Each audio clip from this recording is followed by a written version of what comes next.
shouldn't be talking about this. I know that. And if I'm being honest, part of me wishes I could just shut up and forget it ever happened. But the truth is I can't. Because once you see something like this, once you hear it, once you know it's out there, it doesn't just disappear. It stays with you. It festers. So listen carefully. Because if you're hearing this, it means the tape still exists. Most of you grew up the same way I did. Saturday morning sprawled out on the carpet, cereal bowl in hand, SpongeBob blasting on the TV. It was bright. It was silly. It was safe. Or at least that's what we thought. That's the memory Nickelodeon sold us. A goofy sponge and his pink starfish friend, making us laugh while our parents got a moment's peace. But memories lie. Or worse, they get rewritten. You see, SpongeBob wasn't always the harmless cartoon we remember. Somewhere, buried deep in the archives, is something Nickelodeon never wanted kids to see. Something they tried to erase. I know because I found it. And here's the part that should make you uneasy. I wasn't supposed to. I broke rules just by touching that tape. I should have walked away, I know that. But curiosity has a way of digging its claws in. You think you're just peeking behind the curtain, just for a second, just to laugh at what the grown-ups don't want you to know. And then suddenly you've gone too far. I wasn't careful. The tape looked ordinary, black VHS, white label, scrawled handwriting that didn't even spell SpongeBob right. Just SpongeBob, private. Harmless enough, right? Except nothing about it was harmless. Not the way it was hidden, not the way people avoided mentioning it, and definitely not the way my hands shook when I held it for the first time. If any of you grew up on SpongeBob, you're not going to like what I'm about to tell you, because what I saw on that tape, it wasn't SpongeBob, not really. It was something wearing his face. Something that laughed too long, blinked too little, and whispered things I swear I could still hear when the room went quiet. I wasn't supposed to see it, but now that I have, you can't unhear it either. So remember this, if the episode ever finds you, if it ever plays on your screen, don't keep watching. I didn't stop, and that's why I'm here. I should probably explain how I even came across something like this in the first place. Otherwise, it just sounds like I'm making it up. And trust me, I wish I was. Back in 2012, I landed what felt like a dream gig, an internship at the Nickelodeon studio in Burbank. For a kid who grew up glued to cartoons, stepping into that building was like walking into Willy Wonka's factory. There were murals of characters lining the hallways, storyboards taped to the walls, even little doodles from animators left on sticky notes around the offices. To me, it felt magical. Most of the time, my work wasn't glamorous. I wasn't pitching shows or drawing SpongeBob's goofy face. I was running errands, labeling boxes, archiving old tapes. Basically, the grunt work no one else wanted to do. Still, I didn't complain. I got to see behind the curtain. I got to touch the history. The archives were my favorite part. Rows and rows of shelves stacked with VHS tapes, beta tapes, and dusty hard drives. It smelled like old cardboard and vinegar film stock. A vault of Nickelodeon's forgotten past. Some of it was fun, unaired pilots, test animations, rejected episodes that were too weird or too boring to make it to TV. But sometimes I found things that felt wrong. It was during one of those long afternoons, combing through boxes for cataloging, that I saw it. The box didn't look like much. Just another plain cardboard container shoved in the corner. Marker faded and peeling. The label read, SpongeBob Private, in sloppy handwriting. I remember freezing when I saw it, because normally the tapes had neat labels with episode titles, dates, production codes. This one looked hidden. I pulled the tape out, turning it over in my hands. The sticker was yellowed, the plastic a little warped, like it had been handled too much or stored somewhere hot. It felt different from the others, heavier somehow. That's when Kyle walked in. He was another intern, technically a few years ahead of me since he'd been working part-time with the animation team. He spotted the tape immediately and went pale. "You found one of those?" he said. "One of what?" I asked, trying to sound casual. He shook his head, almost dropped the stack of boxes he was carrying. "Don't mess with it, seriously. Put it back where you found it. And forget about it." That should have been the end of it. A normal person would have listened. But of course I wasn't normal. I laughed, brushing it off. "What, is it cursed or something?" Kyle didn't laugh. His eyes darted to the hallway like he expected someone to be listening. Then he lowered his voice. "You think you're the first one to dig through here? You're not. People find those tapes sometimes. They get curious, and then they don't last long."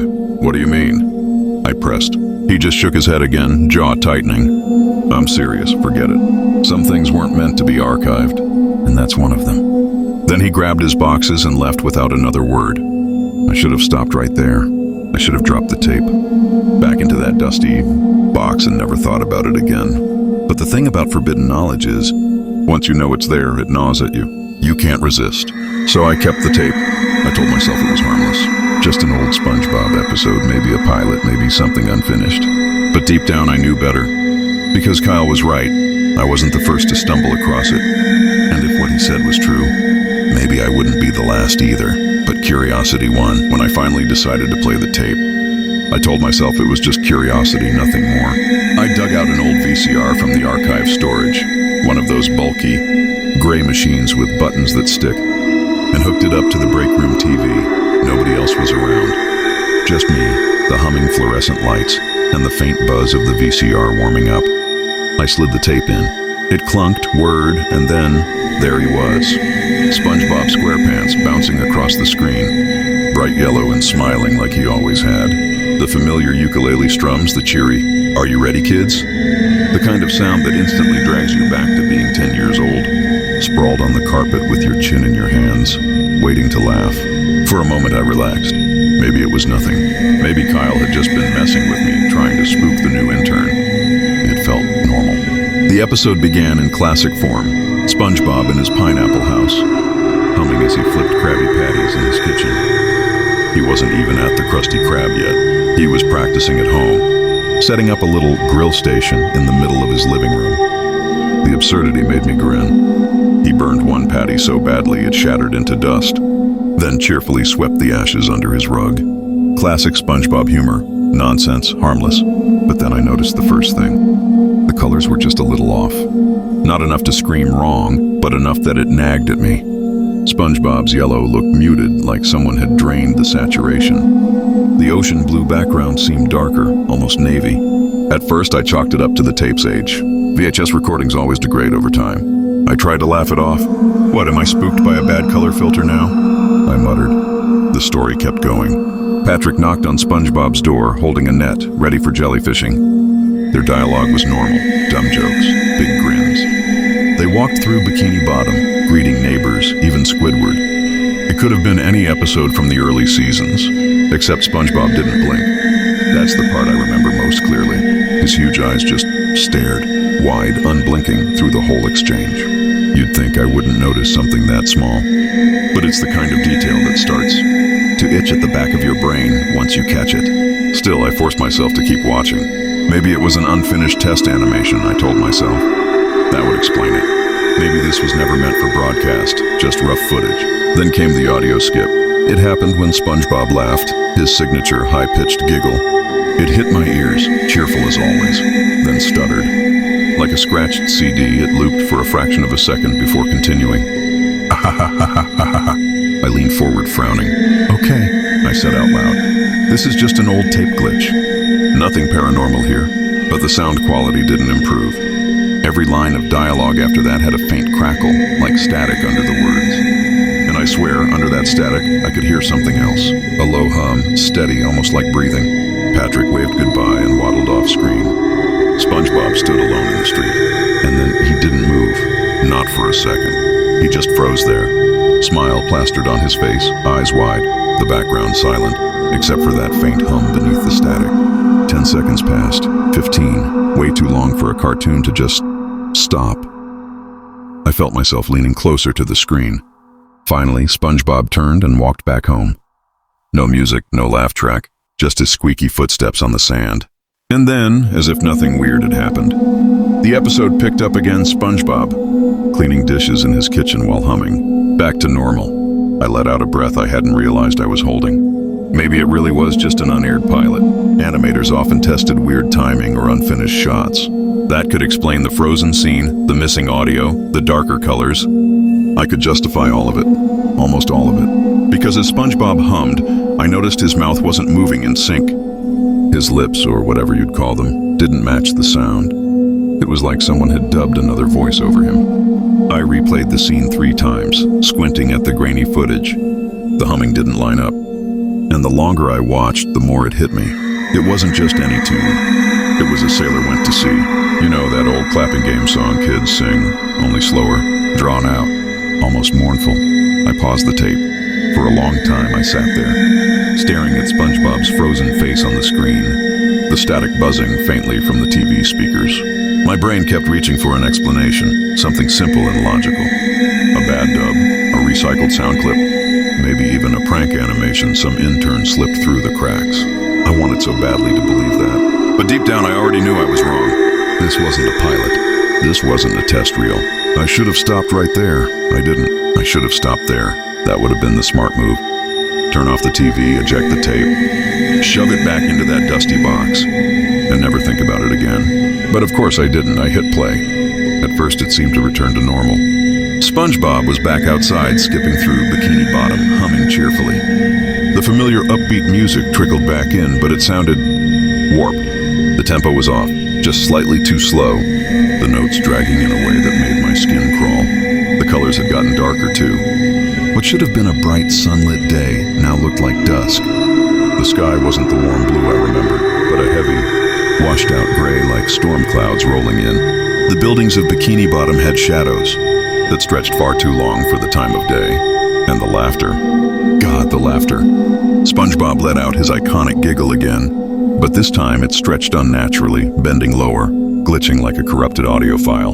The pitch dropped, then spiked too high, then dropped again, until it didn't sound like laughter at all, but something inhuman trying to imitate it. I felt a prickle on the back of my neck. That sensation you get when you know someone's staring at you. But I was alone in the break room. At least I thought I was.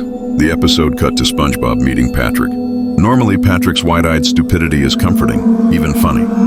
But here, he looked wrong. His pupils were too small. His mouth hung open like he was caught mid-scream, though no sound came out. For several seconds, he just stood there, expression frozen. Then, without moving his lips, I heard his voice. "You shouldn't be here." I froze. The words didn't sound like Patrick. Not bubbly, not goofy. It was distorted, guttural, like a voice dragged through broken speakers. I rewound it, convinced I'd misheard. But no, there it was again. "You shouldn't be here." I replayed the scene 5, maybe 6 times, hoping it would change, hoping I'd been hallucinating. But each time the voice stayed the same, wrong, out of place. I told myself it was just an animator's inside joke. Maybe they spliced in a creepy voice clip to mess with whoever reviewed the footage. But deep down, I knew that didn't explain it, because right after Patrick spoke, the screen glitched. For a single frame, less than half a second, I saw something else. It wasn't animation. It was a photograph. I paused, rewound frame by frame, heart pounding harder with every click of the remote. And there it was, a hyper-realistic image of an eye. Bloodshot, veins bursting, staring directly at me. It was human. Not a drawing, not a joke, an actual photograph, spliced into a SpongeBob cartoon. The frame vanished as soon as it appeared, and the episode carried on like nothing had happened. SpongeBob and Patrick walked off together, their movements stiffer now, jerky, like stop-motion puppets. The background looked wrong too. The once colorful houses of Bikini Bottom were dull and lifeless. The windows were all dark, as though every resident had vanished. No jellyfish, no boats, no sound of waves. Just silence, except for that faint static hum beneath the dialogue. And then another cut, another flash. This time not an eye, but something red. I paused, rewound, slowed the tape down to catch it. It was blood. Not cartoon blood. Real blood, splattered across tile, droplets frozen mid-splash. The photo was grainy, but I could make out enough. It looked like a bathroom floor. I pushed the pause button so hard the VCR whined. My stomach turned, bile rising in my throat. This wasn't just some intern's prank. Someone had deliberately edited real disturbing images into a SpongeBob episode. I almost turned it off right there. Almost. But I couldn't. Because if there were hidden frames, then I had to know how many. I had to know what else was buried in there. So I kept watching. The characters wouldn't look at each other anymore. SpongeBob's eyes stared forward, unblinking, while Patrick's gaze darted just off screen, like he was watching someone behind the camera. Even Squidward showed up briefly, his usual scowl replaced by an expression of sheer panic. He opened his mouth like he wanted to say something, but no words came out. Instead, more text flashed across the screen. White letters against black, too quick to notice unless you paused. I did. "Stop watching." I sat back, my pulse thundering in my ears. Someone had buried warnings inside this tape, warnings I ignored. I don't know how long I sat there, remote in hand, frozen between stopping and continuing. Logic told me to quit, eject the tape, and leave the archives forever. But curiosity, that same gnawing thing that made me grab the tape in the first place, kept whispering, keep going. Just one more scene, just one more clue. And so I pressed play again. That was the moment I realized the tape wasn't just old, or broken, or forgotten. It was deliberate. Every glitch, every frame, every whisper, it was all intentional. And whatever message it was trying to send, it wasn't meant for children. It was meant for me. The further I went, the less it felt like a cartoon, and the more it felt like surveillance. Like I wasn't watching SpongeBob anymore. I was watching something I wasn't supposed to see. Something never meant to air. The scene shifted abruptly. No transition, no goofy slide whistle or bubble fade. Just a harsh cut to SpongeBob walking alone through Bikini Bottom. Only it wasn't Bikini Bottom anymore. Not the one we know. The buildings sagged as if they'd been abandoned for decades. Paint peeling, windows shattered. The streets were empty. No background fish milling about, no cheery sky flowers dotting the ocean. It was silence, broken only by the faint crunch of SpongeBob's shoes against the sand. I wanted to look away, but my eyes clung to the screen. Something about the emptiness was worse than any jump scare could have been. He walked past the Krusty Krab. The sign was cracked, the windows black. The door creaked as it swung open on its own, like the building was breathing. SpongeBob didn't go in. He just kept walking, head down, smile gone. And then he found Squidward. The camera angle was wrong, low, close, almost handheld. It zoomed in on Squidward slumped against the wall of his house. He was shaking, sobbing into his hands. His skin was paler, mottled, and his eyes were swollen red, leaking tears that didn't look animated at all. They looked wet, photorealistic, hyper-detailed, as though someone had pasted a human's crying eyes over a cartoon's face. "Why are you showing me this?" I whispered at the TV, though no one was there to answer. Squidward lifted his head slowly. His nose twitched, his mouth trembled, and then he screamed. Not the goofy, over-the-top Squidward yell we're used to. This was guttural, raw, human, a noise that made my bones ache. The audio clipped, distorted, like the speakers couldn't handle the frequency. It went on for so long I had to cover my ears. And then, another cut. For a single frame, there it was. A crime scene photo. I froze, remote shaking in my hands. It showed a tiled floor smeared with blood. A shoe in the corner. A body cropped out of frame, but unmistakably present. It was real, too real. The kind of image you'd expect buried in a police archive, not spliced into a SpongeBob cartoon. I rewound, paused, studied it in disbelief. The Nickelodeon watermark flickered faintly in the corner. Production code numbers running along the bottom. It wasn't fan-edited. It wasn't some YouTube Creepypasta hoax. This was on the original tape. The show returned to SpongeBob. His face was blank now, eyes dark voids as he stared at Squidward's broken form. He didn't move, didn't speak. The silence stretched unbearably until Patrick walked back into frame. Except it wasn't Patrick anymore. His body was bloated, purpled, veins bulging like he was underwater too long. He leaned in close to the camera, closer than animation should allow. And in that same guttural, broken voice I'd heard before, he whispered, "Keep watching." I felt cold flood my chest. My instinct screamed to eject the tape, to smash it into 1,000 pieces. But I didn't. I couldn't. I hit pause instead, desperate to understand. That's when I saw it. Subliminal text, only visible if you froze at just the right frame. White letters against black, faint but legible. "Property of Viacom, do not duplicate." Followed by something else, scrawled almost like handwriting. "If you see this, you are not alone." I dropped the remote. It clattered against the linoleum floor of the break room, but I barely noticed. My breath came shallow, fast. I wasn't the only one who had seen it. Others had. And if Kyle was right, those others didn't last long. Back on screen, SpongeBob began to move again. He knelt beside Squidward, who still convulsed with silent sobs. The camera pushed in close, too close. I could see the texture of Squidward's skin, each pore, each trembling line. And then SpongeBob opened his mouth. No words came out, just that laugh. But it wasn't laughter anymore. It was a shriek disguised as joy, warped into something monstrous. His mouth stretched wider than his head, teeth jagged, too human, dripping with saliva. The sound shredded my ears like static mixed with a baby crying. The scene cut to black. I thought it was over, but then text appeared again. Are you still watching? My hands shook as I reached for the power button. But before I could touch it, the screen flickered back on. SpongeBob's face filled the screen, eyes gouged black pits, mouth trembling.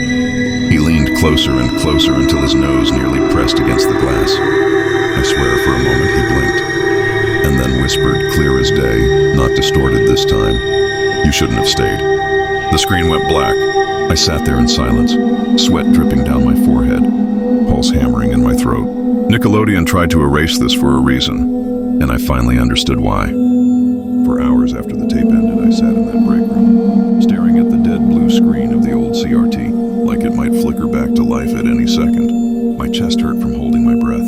My mind kept looping the same thought. I should have stopped. I should have listened. But curiosity is a parasite. Once it gets inside you, it never leaves. I told myself I'd eject the tape, return it to the archive, pretend I'd never found it. But when my hand touched the warm plastic of the VHS, something in me hesitated. The label, just SpongeBob Roto 1, looked harmless, almost laughable, and yet my stomach twisted as though the box itself was watching me. I shoved it into my backpack. That was mistake number 2. Mistake number 1 was watching it at all. That night I couldn't sleep.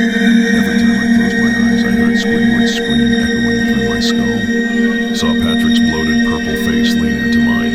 The worst was SpongeBob's whisper, soft and condemning. You shouldn't have stayed. At 3 a.m., I jolted awake to static. Not from my dream, real static. My TV had turned itself on, filling the room with that snowstorm hiss. I hadn't touched the remote.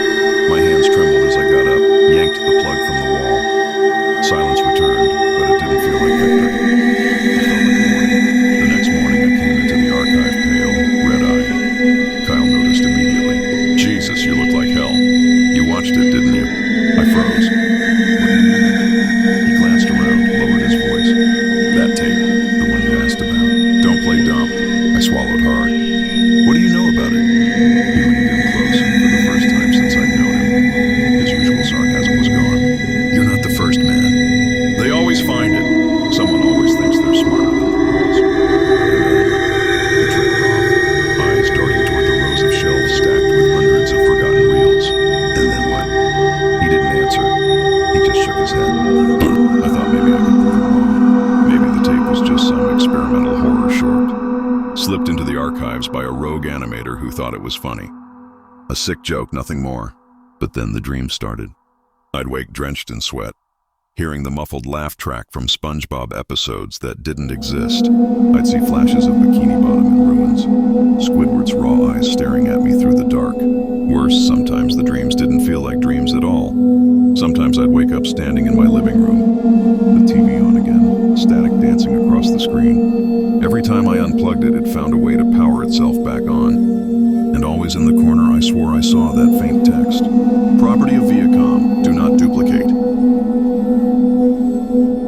Kyle stopped showing up to work. One day he just didn't clock in. His desk sat empty, his badge still hanging from the hook. HR mumbled something about personal leave, but the way the supervisors avoided eye contact told me everything I needed to know. He ignored me, and whatever had happened to him, he hadn't escaped it. I considered confessing, telling someone about the tape, but every time I imagined it, I heard SpongeBob's warped laugh in my ears, felt that guttural vibration in my chest. The tape wasn't just a cartoon anymore, it was inside me. 2 nights later, I made my worst discovery yet. I tried destroying the tape. I pulled it from my backpack, set it on the counter, and took a hammer to it. The plastic cracked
glance, not at the screen, at me. "We know you're still here." I yanked the tape out, heart slamming, but the TV stayed on. The image froze, SpongeBob's hollow eyes locked on mine. I unplugged the set. The image stayed. For 30 seconds, that felt like eternity. The picture burned into the glass, even without power. Only when I backed into the hall did it finally flicker to black. That's when I realized it wasn't just a cartoon. It was a message, a trap, and I had already stepped into it. Every day since, I've felt it burrow deeper. The whispers follow me in quiet rooms. The static cuts into every broadcast I try to watch, no matter the channel. And every reflective surface, mirrors, windows, even puddles, shows me flashes of Squidward's wet, bloodshot eyes. I don't know if the tape cursed me or if it simply revealed something that was always there, waiting. But I do know one thing. Nickelodeon tried to erase this because once you see it, it doesn't let you go. Not ever. And if you've listened this far, it's already too late for you too. I thought I could beat it. I thought maybe if I destroyed the physical tape again, I'd be free. I was wrong. The night after my last viewing, I drove out to an empty construction lot with the VHS hidden under my jacket. I dug a shallow pit in the dirt, poured gasoline over the reels, and struck a match. The tape trembled and collapsed in on itself, plastic dripping like black tar. The smell was acrid, almost sweet, like burning hair. For a few seconds, I felt relief, until my phone buzzed in my pocket. I pulled it out and my blood froze. The wallpaper had changed. No longer the lock screen photo I'd said weeks earlier. Now it was SpongeBob's face. Not the one you know. Not the cheerful, wide-eyed sponge from Saturday mornings. His skin looked cracked, porous like rotting coral. His smile stretching too wide, teeth jagged. His eyes. God, his eyes were the same bloodshot. Weeping sockets I'd seen on Squidward in the tape. And behind him, barely visible in the blur, were dozens of silhouettes, watching. I dropped the phone in shock. When I picked it back up, the screen was normal again. My usual wallpaper, like nothing had happened. But I knew. The tape wasn't just a tape anymore. It had spread. The next day, my laptop booted on its own. I hadn't touched the power button. When the screen lit up, there it was again. SpongeBob's warped grin, stretched across the desktop. My folders were gone, my documents vanished. The only file left sat dead center, labeled "Watch Me, AV." My hands shook as I clicked it. The video player opened, and without loading time, the footage began. The same corrupted episode, the same flickering images. But this time the backgrounds looked more familiar. Not cartoon streets anymore, my streets. The intersection near my apartment. The exact hallway at work. Filmed from angles that suggested someone or something had been there recording. And then SpongeBob turned to face the camera. Still watching, he rasped, his voice warped and still. "Good." I slammed the laptop shut. My reflection in the screen lingered a half-second too long before fading. After that, it was everywhere. When my phone rang, the ringtone wasn't the cheerful jingle I'd set. It was SpongeBob's laugh, slowed down until it sounded like an animal choking. When I opened YouTube to distract myself, autoplay didn't show my recommended videos. It queued up the raw episode. No title, no channel, just a blank gray thumbnail. And every time I pulled out headphones, I swore I heard that faint whisper bleeding through the wires. "You shouldn't have stayed." The worst part, no one else seemed to notice.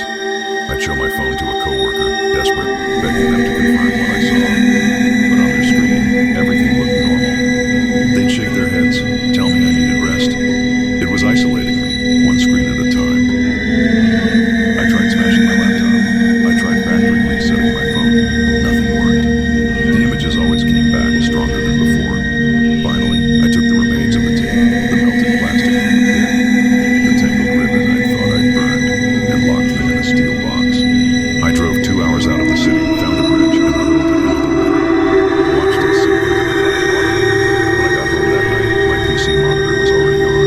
The steel box was sitting on my desk, dry, untouched, and next to it, written across the desktop in thick yellow Comic Sans letters, "You belong to us now." That was when I understood. This wasn't a show. It wasn't just lost media. It was alive. The tape wasn't the source. It was the doorway. Destroying the VHS was meaningless. The thing inside had already crossed over, and it wasn't content just to haunt me. It wanted an audience. I need you to understand something. I'm not telling you this because I want help. Help isn't possible anymore. I'm telling you this because the more I speak it, the more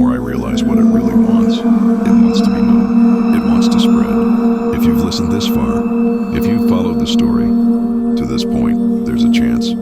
It's already testing your screens too. Maybe a flicker you ignored, a glitch in your phone you brushed off, a sound buried under the noise. Don't pretend you didn't notice. And if your device freezes while hearing this, if your phone glitches or your laptop fan kicks on for no reason, don't ignore it. That's not a malfunction. That's not coincidence. That's it, pressing its face against the glass, waiting for you to look. When I was a kid, I thought cartoons lived inside the TV. Little characters, bouncing in their own world. Turns out I was right. I just never realized what would happen if one of them got out. Now, I'm not sure where SpongeBob ends and where it begins, but I do know this. Every day its reach grows wider. From VHS to digital, from my screen to yours. And if you're still here, still listening, it knows me now too. I shouldn't have told you any of this. Even as I speak these words, a part of me is screaming to stop, to shut up, to delete everything before it's too late. But silence won't save me. Not anymore. You see, the tape was never meant for us. It wasn't meant for children. It wasn't meant for audiences. It wasn't even meant to exist. It was an infection buried in the archives, hidden behind labels and locked rooms. And the people at Nickelodeon, they knew. Not all of them, of course. Most of the studio staff were just animators, writers, people who loved their jobs. But there were others, archivists, gatekeepers, the kind of people who kept track of reels, prototypes, test footage. They had access to everything, and some of them paid the price for it. When I started digging, I found traces of them. Animators whose credits were erased mid-season, interns who quit suddenly without explanation. A supervisor whose name appeared in memos but never in any official staff list. Their presence lingered only in fragments, footnotes, forgotten email chains, misfiled receipts. Like the tape itself, they'd been scrubbed away. Which leaves me with one terrible question. What exactly were they trying to erase? I think I understand now. The tape wasn't just a cursed object, it was a test. A trapdoor left open long enough to lure in anyone reckless enough to look too closely. Every person who found it, every person who pressed play, became another piece of kindling for whatever is hiding behind those frames. And I was no different. The only difference is that I couldn't keep my mouth shut. Part of me still clings to the idea that maybe this warning matters. Maybe if I describe it in enough detail, someone smarter than me will find a way to contain it. Cut it off before it spreads. But the truth is, I don't think there's anything left to stop. Because lately, I've noticed things, not just on my devices, in real life. A white van parked across the street from my apartment for 3 nights in a row. The same man in the lobby, pretending to check his mail every time I come home. A phone call with no caller ID, just static, until the static started laughing. It's not just the tape anymore. Someone is watching me, and I don't think it's just you. If you've watched this far, if you've heard my whole story, I need you to understand something. I probably signed your name onto the list too. I didn't want to. I told myself that sharing this was a warning, a way to fight back. But now, even as I'm speaking, I can feel eyes on me. Maybe it's the creature inside the episode. Maybe it's the people who buried it in the first place. Or maybe they're the same thing. Either way, I know what happens next. This story won't stay up forever. Videos disappear, accounts vanish, evidence gets buried just like it did before. So if you wake up tomorrow and this is gone, if the upload is erased, if my channel suddenly doesn't exist, you'll know they found me, and you'll know everything I told you is true. Do me one last favor. If you've ever heard of similar tapes, other lost episodes, other shows with footage that doesn't add up, leave it in the comments. Share it if you dare, because maybe, just maybe, if enough of us speak, we'll force this thing into the light. Or maybe that's exactly what it wants. Either way, the choice is yours. Just remember, I warned you, and if your screen flickers while you type, if you hear faint laughter behind you while you write, don't look back. If you've stayed with me this long, first of all, thank you. I know this wasn't easy to sit through. It wasn't easy to tell either. Every word felt like scratching at a wound that doesn't heal. But if you're still here, that means part of you wants to know more. Part of you feels the same pull I did when I first saw that mislabeled box. And that's dangerous, because curiosity is what got me into this in the first place. Still, I can't be the only one, right? I can't be the only kid who grew up on SpongeBob and then, years later, heard faint whispers about episodes that never aired, or rumors of tapes Nickelodeon buried. Did anyone else hear those stories at school? The ones passed around like playground folklore, half joke, half dare.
wasn't the only one in the box.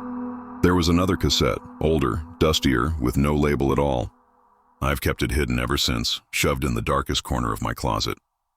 I haven't dared to play it, not yet. But if this video stays up, if they don't silence me first, maybe I'll work up the courage. Maybe I'll show you what's on it. So if you want to see that, if you want me to keep going, you know what to do. Like this, share it. Make enough noise that I can't be erased quietly. Because if you're watching, it means the story isn't over. Not for me, not for you, not for any of us.